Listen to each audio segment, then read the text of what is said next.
It's time to take in some long, deep breaths.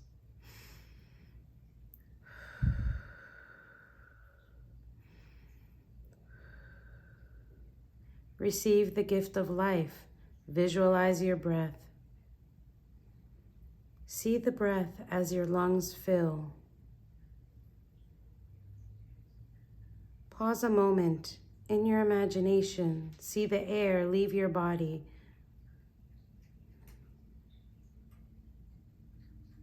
Let that sensation of inhaling be a symbol of receptivity of the divine life. Know that the Spirit of God dwells in you.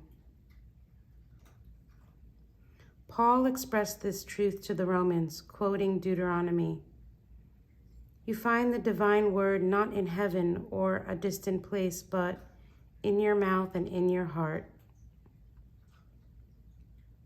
Imagine the Spirit filling you, flooding you with love, instilling in you love and peace.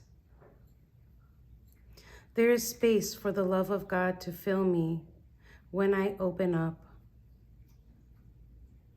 I can love when I provide space for divine love to fill me instead of closing down.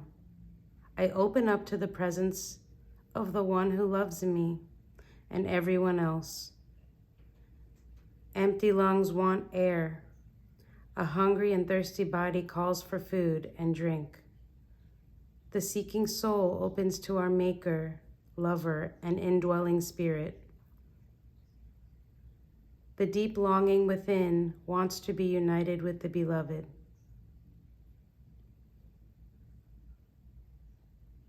We can try to be full of happiness by ourselves, but it will not work.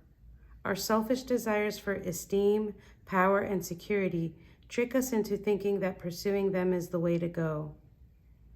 Actually, being filled with the Spirit of Christ fulfills the soul.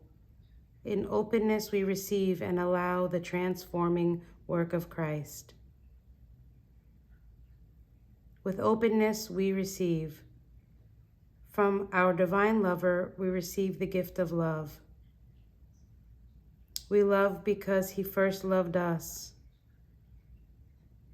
The living Christ comes to the door of our hearts knocking. Our relationship begins as we follow the Spirit's prompting and open the door. With open hearts, we receive the gift of an intimate relationship with God, God's grace and love. With open our hearts and mind, we make space for that receptivity.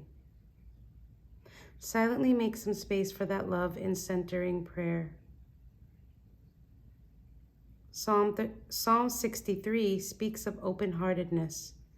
It expresses yearning for God from a dry and empty place.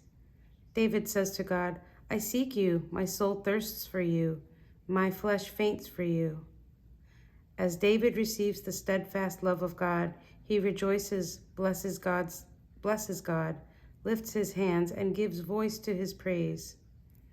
He meditates and sings for joy.